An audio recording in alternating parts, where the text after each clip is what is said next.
girl today because unlike some of the stories we've heard, mine is a little bit different because I genuinely started for the business. It was November of 2020. I had just had my first baby earlier that year in March, and I was a teacher and a coach, committed to raising successful athletes, all the things, never dreamed of something on the side. But us women know after that first baby, I was like, no, I do not want to go back to work ever. And so I had a friend on Facebook, and she genuinely shared, and I just reached out to her. We know the story. And it was from that moment that it was like, she's real.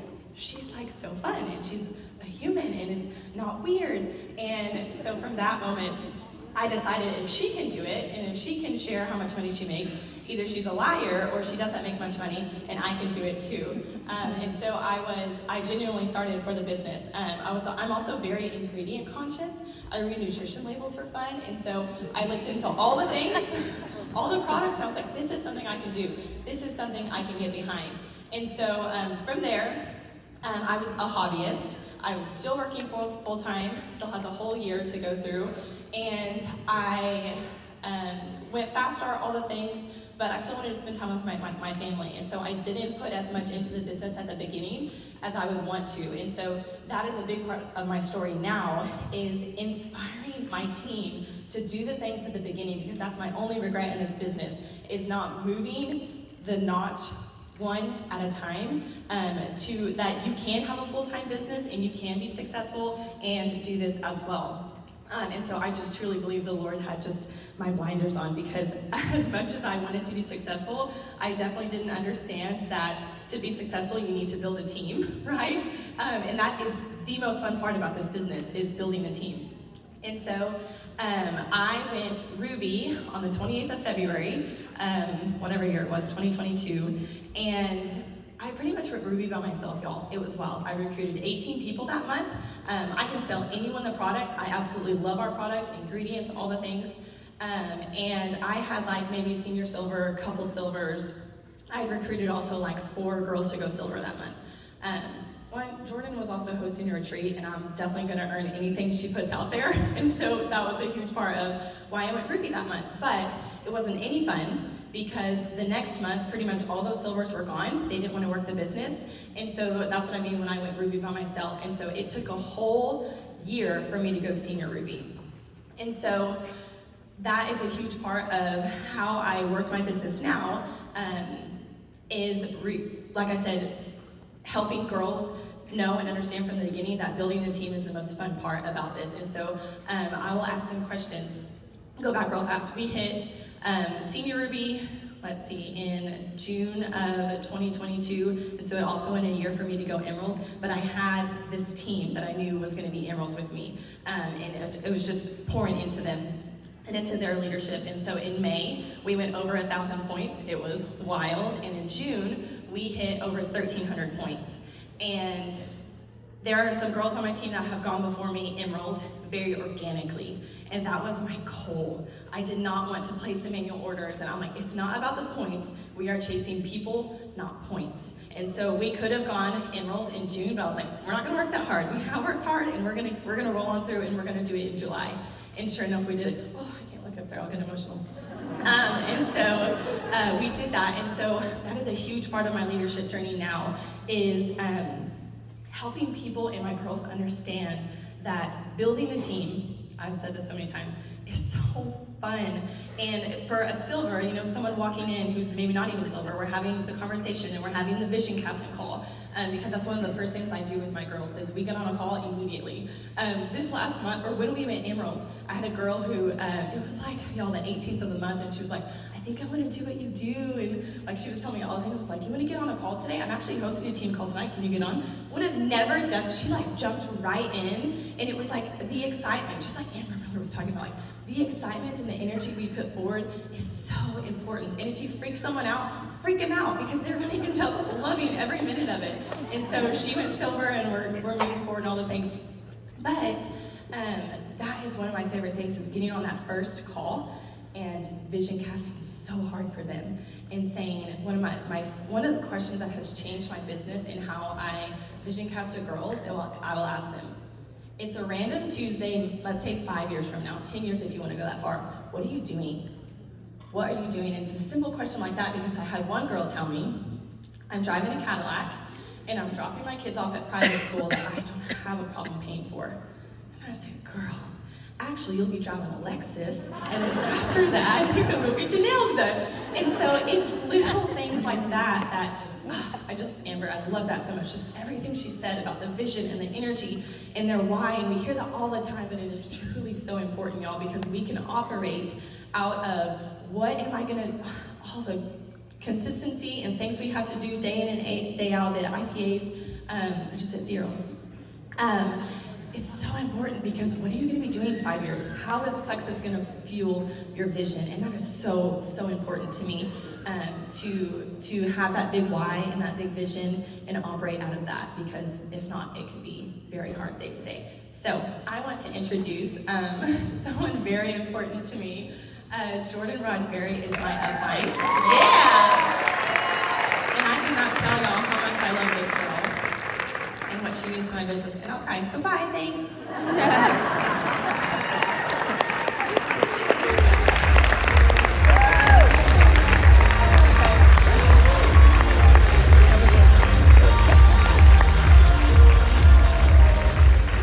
Did y'all catch the part where she said she joined me because I wasn't weird?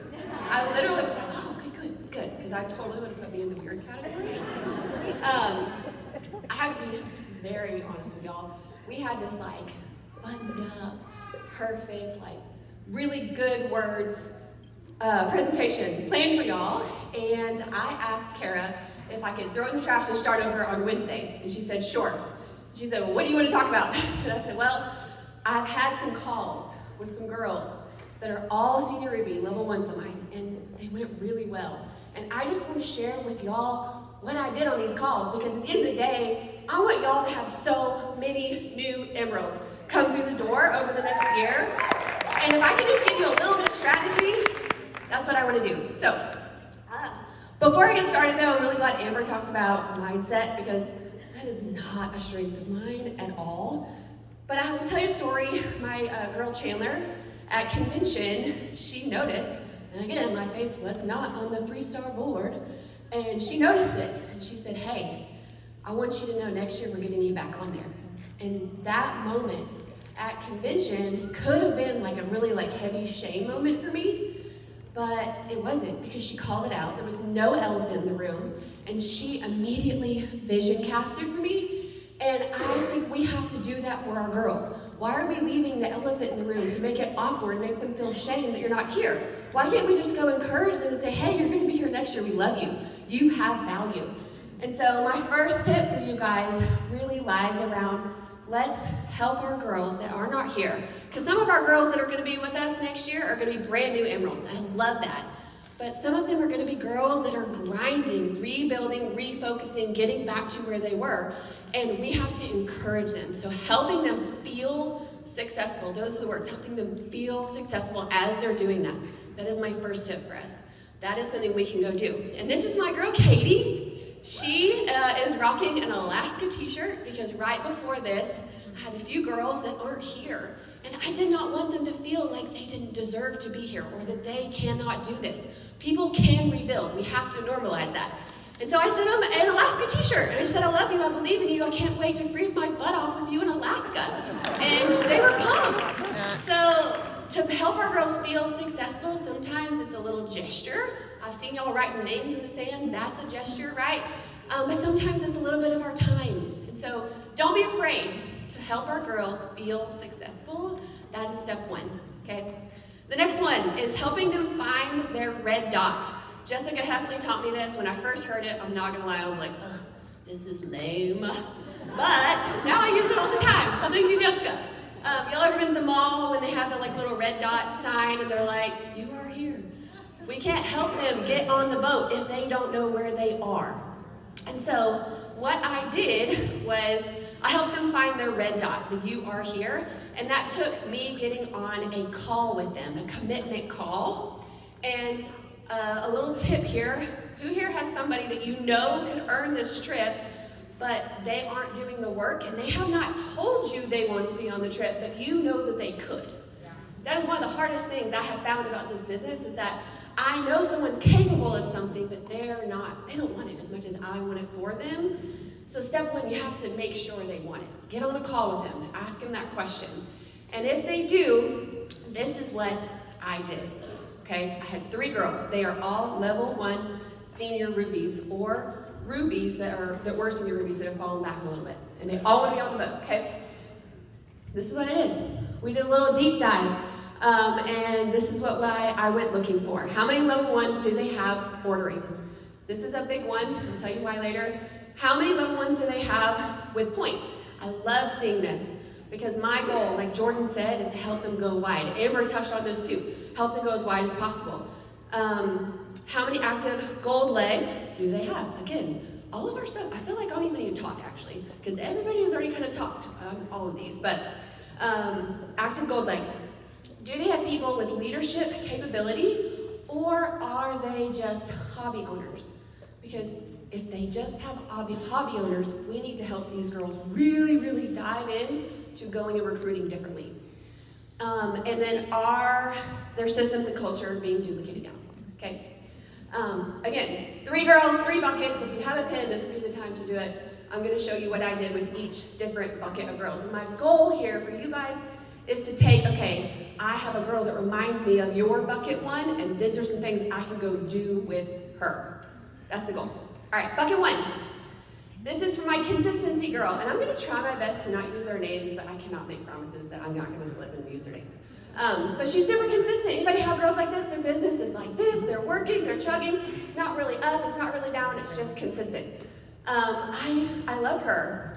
And what I noticed was that she had about 20 level 1s ordering, about 3 serious gold legs, 1 stronger leg than others. Systems were duplicating down, things like where to find information, getting on team calls, but duplication as far as ranks wasn't happening. We were seeing an insurge of silvers and insurge of new golds.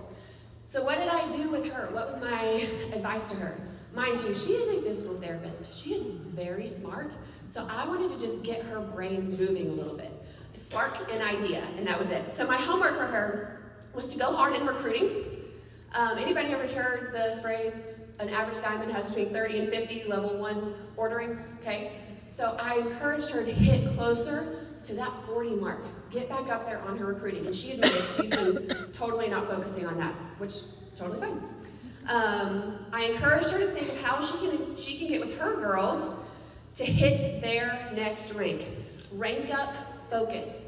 I love the rank up piece of our contest, you guys, because they can hit credit points, right, for hitting new ranks. I love talking about rank ups to my girls, and they weren't having that conversation enough. So I encouraged her to think of ways. I didn't tell her what to do. It's not our job to give everybody the exact roadmap. We are not their end-all be-all to help them be successful. I just wanted to help her with an idea. So how can she help her girls rank up? I also asked her how she can get them out of their comfort zone more. Anybody here have teammates that you feel like they are stagnant, they are complacent, and they need to do some scary things? I've been there. We have many. So how can you help your girls get a little bit more uncomfortable? And that will help with energy in their team chats, team threads, all the things. Lastly, I asked if they were setting goals regularly, and they weren't. I'm a huge believer. I think, Alec, you touched on this a minute ago, getting your goals on paper, and they were not doing that. So they're gonna up that. When I got off this call, this is the key here. When I got off this call, she messaged me and said, hey, I have an idea. I think I wanna do a 15-person reach out with my girls, grab my goals, we'll each take a day, we'll make some graphics, and I was like, great. I actually didn't care what came out of her mouth. As long as she was getting creative in her business, that's all I cared about. All right, bucket number 2. This girl is super deep. We all have girls like this. They probably have 1 or 2 really strong legs, and my girl in particular has 2 girls that I know could be diamond. Like, they are incredible leaders, but when we took a deep dive, her red dot was that she had about 10 level 1s ordering, 2 really, really strong legs, and to make a move from where she was to emerald, this is what I thought she needed to do. Okay. First thing I did was I looked at her social media. Tamara used to talk about this all the time, doing like a social media audit. I went and looked at her social media and I noticed that she was not posting near enough. Like if you actually are hungry to make a move, your social media needs to reflect that, and it was not reflecting that. And so she was like, yes, I'm in. I don't know what's been going on, but I'm gonna figure it out and I'm gonna up posting. And you guys, she totally has. And now her team is posting more. Isn't that funny how that works? But what we often see with this girl is that she's in management mode. We have these awesome leaders and awesome things, and she was totally in management mode. She was managing all the things, all the people. She loves to help people, and so that's where she gets a lot of her value. That's her comfort zone. But I really wanted to rip her out of her comfort zone here and take her from spending 90 to 100% of her time with her current team to 75% of her time creating new lists, building new teams, level ones. And so that's what I encourage her to do. She's really great at developing leaders.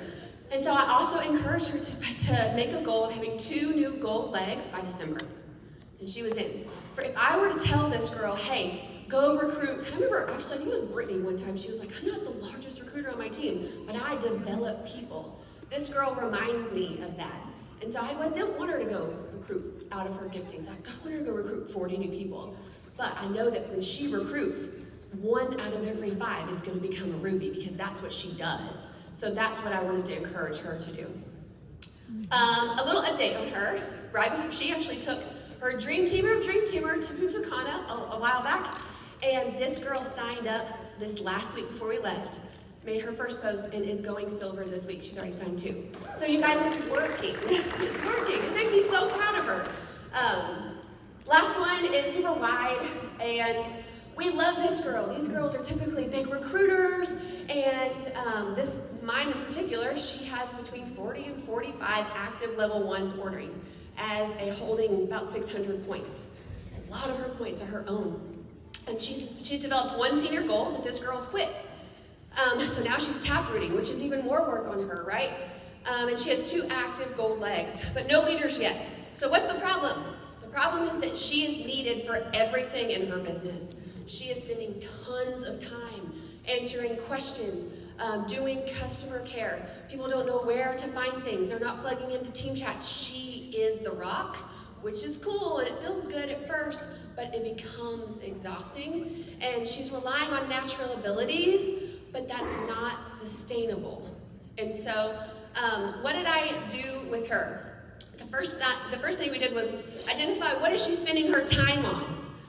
Again, customer care, putting out fires, answering questions. It was a lot. So my encouragement to her here was, what systems can we get in place, even if they're small at first? And so one of the systems that I really wanted her to start doing was teaching her team how to find stuff. So she introduced the help center to them. Now they're not asking these comp plan questions all the time. Introduced team pages. And then if they have questions, this was one that I loved because it was very difficult for her. I told her, you're not allowed to answer any question ever. Every answer must be a third-party tool. And she wanted to slap me. Because that's hard and that's uncomfortable, but that's what she needed to do to kind of break that a little bit. The other thing was getting clear on team culture, what she wanted, and to start making her reach out list based on who fit that culture. A lot of the people she was bringing in were coming to her. They wanted products. They did not want this big, massive business like she did. They didn't have the vision that she did. And so I just encouraged her to rework that list and to start going after people and not just signing up people that are coming to her. And then when she does calls or in-person work sessions, set the stage for expectations beforehand. Y'all know this because y'all have great leadership abilities. So much comes natural to you when you have natural leadership abilities, but some of these girls don't know to show up to a work session with pen and paper. So instead of getting frustrated because the result that you wanted didn't happen, over-communicate. So that's what she was having to learn, was that a lot of her teammates don't have the natural thought process tendencies that she had, and she had to kind of go figure that out a little bit. Okay, my goal here with this girl in particular is not to steer her ship. I do not. She's doing a really good job. I just want to acknowledge that the way she's doing this may make her a little tired. But with a few systems in place, she can go really far with a lot of fun and a lot of joy. And so just encourage her in that. All right, the last thing is to rise up our leaders. I had a girl a couple weeks ago come to me and say, hey, I've got some girls, they're running, they're excited, they were planning for Emerald, and they all kind of halted. And I don't know what to do. And I said, well, have you done leadership development with them? And she said, no. And I said, well, that's where I would start. It really is the base of so much we do. It's a pillar for a reason in our business, and I think sometimes it's easy to skip. I think you go a little bit more. Okay, I know this because when I was a senior Ruby, and I was holding senior gold points, if y'all didn't know that, yes, that is my story. And when that was happening, I was not connecting with my team. I wasn't leading them like they needed to be led. I didn't know how to lead people, and in order for me to get my points where I wanted them, I had to go grow in my leadership. So, how do we help them do that? I love a good checklist, so this is what I'm going to leave you guys with. How are we raising leaders that raise leaders over the next few months to get our girls on this ship? One thing we're doing is a team book study over leadership. And we're doing a little bit different. We've read 21 Laws of Leadership many times, but instead of going in and talking about the book, we are going in and talking specifically on how it applies to what we do. And so we're not spending time reading sentences and all that, which is great, but we wanted the application. So we're doing that together, and honestly, I'm learning from them. See a strength and ask them to use it for their team. An example, Chandler is a soon-to-be Sapphire on our team. She is a girl, she has a girl on our team named Taylor, who's incredible at recruiting. So the other day, we were just like, hey, can you just send us screenshots? And y'all probably do this, again, but just as an example, we just said, can you put screenshots of your conversation in our Golden Above chat? And when she did that, you guys, it was like these girls saw a conversation flow for the first time ever. Like they were all so excited, they were like, oh my gosh, this is so good. And what did that do for her confidence as a leader? It built her up. Something simple, something we forget to do, but it was totally worth it. So if you see a strength, kind of like what Darcy was talking about, help them live in their strengths, what they're good at, celebrate those. Recognize them for their leadership strides. Y'all, I feel like there could be an entirely different IPA sheet just for leadership. There are so many things we can do. Vision cast here, not asking questions, practicing restraint here, learning here. Like it's a lot. And so when we see them make those strides, make sure that we're celebrating those.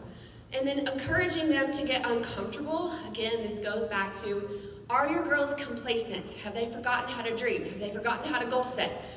So helping them get uncomfortable, whatever that looks like. Kicking them out of the bird's nest and helping them lead. And then the last one is let them fly. And this is one that I am not good at because, well, let me tell you just really quick. I have a 1-year-old who is wild, and the other day he got his finger smashed in the door like really bad. And I could walk around and follow Miller just so he doesn't get hurt, but that is not going to work. I can't just walk around and follow him and keep him from living just so that he doesn't get hurt. And we can't do that for our teams either. You guys, coddling our kids doesn't grow them, and neither does denying our team leadership opportunities. We have to let them fly. I've been so guilty of this for a long time, but over the last year or so, I've been really trying to let go and let them lead. And what's cool is I have some really talented girls on my team, and I have gotten to see them shine, and they only do that when I back up and let them step in. And so that is what I'm going to leave you guys with. There are all these checklists. I hope this is really helpful. And again, I cannot wait to be in Alaska with you guys. Thank you.